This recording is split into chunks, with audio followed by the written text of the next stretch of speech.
Assalamualaikum warahmatullah. Serigne Amadou Mam maa ngi lay nuyu di nuyu monsieur le ministre Serigne Moustapha Ba di nuyu Serigne Samba Sy di nuyu monsieur le ministre Antoine Diome di ñaanal Cheikh Mamadou Mountakha sun borom yagal ko fi lol tam wér di ko ñaanal kilifa diine ci Sénégal yépp di tàmbalee samay wax rek ci sant yàlla bu baax a baax su ma ko santee ci sa kanam di nga xam lu tax ma sant ko ndax bu say pexe jiboon tey du ma taxaw fii di wax kon ci loolu laay sant yàlla bu baax a baax beneen bi ci toppaat li ma bëggoon a wax ci kaw politique bi yépp soxna Fatma wax na ko du ma ci dellusiwaat kon fi may démarrer samay wax rek mooy di ñaanal suñu mbokk sëriñ daara boo xam ne dañ ko teg loxo tey jii fële ca njaareem muy sëñ Mouhamadou Mansour Faye nga xamante ni li ñu ko jàppee ñun ñi def nañu ko ba tey muy jéng ñu ne dafa jéng ay dongam ñu jàpp ko kon di sàkku rek ñu bàyyi ko te xam ne daara mu jéng ñoo ànd ndax alxuraan kenn mënu koo dugal ci bopp nit te sonaloo ko ndax boo xoolee alxuraan ni mu wàcce rek ci nga xam ne kenn mënu koo jàngal te sonaloo ko kon loolu nañ ci gën a dikkaat beneen bi ci toppaat di ñëw ci jàmm te sëriñ Tuubaa mooy wax ne jàmm ñaar moo koy dox biñ ko laajee lan la sëriñ Malick Bassine si moo ko laajoon ne ko jàmm ndax am na lu ko gën dane gisuma lu ko gën fii gisuma lu ko gën fañ jëm kon lu waaye mën a am jàmm moo ko gën te ministère bii nga yor bokk na ci ministère yi ëpp solo ci Sénégal ndax bu ñu wax wàllu économie mënuñ ko am fu réew mu amul jàmm kon jàmm ñaar ñoo koy dox kon maa ngi ñaan rek Sénégal ñu woote fi jàmm te jàmm rek moo fi xaj du ma bokk nag ci ñiy wax naan mayel Ousmane Sonko jàmm wala mayel ki jàmm dama jàpp ne Ousmane Sonko yàlla moo koy njëkk a jàmmal Sénégal yi door koo jàmmal kon loolu du ma ci desiwaat li ma la waxoon ci commission laa lay waxaat président Ousmane Sonko mu dama bëgg nga noppalu ci ay mbiram te xam ne mënuloo ko dara te insha allah rabbi moo leen di wut loolu moom ay garantie laa ci am beneen bi ci toppaat mooy ñëw ci kaawu Abdou Sylla nga xam ne suñu frère de parti la dëkk Touba tey ji ñu jàpp ko tëj ko kaso ci lenn lañ ko jàppe ci lenn lañ ko jàppe tëj ko kaso mooy ñàkk a wuuteeg yéen gis-gis ndax tey ji bu nangu woon li gone ya nekk Touba nangu heure bi mi ngi ci sa cabinet wu el mi ngi ànd ak yow di def politique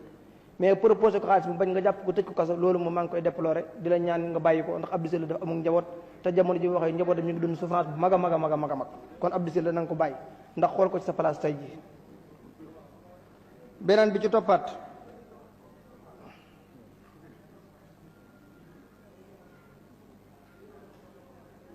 beneen bi ci toppaat mooy ñëw ci kaw insécurité bi am Touba am na benn sama naataango député bu dëkk Touba boo xamante ni waa Touba yëbaluñ ko ndax ñun ñii la waa Touba yebal jox ñu 110 000 voix kon kooku placé wut pour wax ci Touba ñun ñi ñoo placé pour wax ci Touba ndax ñaari liste ñoo fa nekkoon def compétition ñu tànn liste bañ bokk wote nañu 110 000 voix kon ku taxaw ne Touba am na sécurité kooku la xamul la may wax soxna Fatou fàttali na ko léegi Cheikh Mamadou Mountakha xam naa yëg nga ko ndax am ngay renseignement te dëkk ba am nga ñu dafay nettali lu bëree bëri yebal na ay Baye Fall pour ñu toj marché ba te marché ba tax ñu toj ko mooy ñàkk sécurité ndax barke démb dañ faa rey nit kon maa ngi lay wax nga gën a góorgóorlu ci sécurité Touba ndax def ngeen fa ñaari commissariat bu ndaamaatu ak bu ndaamaatu ak bu guy mbind mais loolu doyul gën leen ñaan ngeen renforcer ko beneen bi ci toppaat am na ko taxaw fii léegi wax ne Jolof dañ ko war a def région ma d'accord ci ndax remplir na critères yépp ñu tax mën ko def région Mbour am na ko wax mais man damay réclamer Touba ñu def ko statut spécial man loolu lay réclamer ndax bu ñu ko defee statut spécial yenn intellectuels yi nekk ci télé bi nga xam ne heure bu élection locale ñëwee ñu ne Touba benn lycée fa am respecté wul parité ñu toog di saaga sëñ bi di saaga wàkk Touba loolu dina tax statut spécial mën koy dindi kon bu plénière yi jeexee dinañ dugal proposition de loi boo xamante ni dina def Touba statut spécial ndax mérito na ko pour ñu def ko statut spécial beneen bi ci toppaat mooy ñëw ci Touba nombre d'électeurs yi ak la fay yeewoo ci population dafa tuuti lool ndax dëkk boo xamante ni plus de 3 millions d'habitants ñu ngi fay yeewoo mënuñoo am 200 000 électeurs rek loolu presque saaga la kon jàpp naa loolu war ngeen ci gën a góorgóorlu ministre de l'Intérieur sama mbokkum jolo bi fi nekkoon moo tax tey ji mënuñoo am nombre d'électeurs yi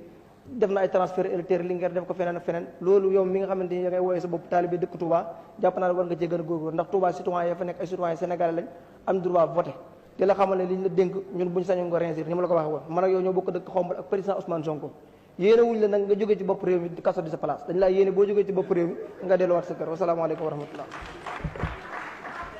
La parole à Mamadou Wuri Baylo Diallo. Alioune Sall se prépare. Mamadou Wuri Baylo Diallo.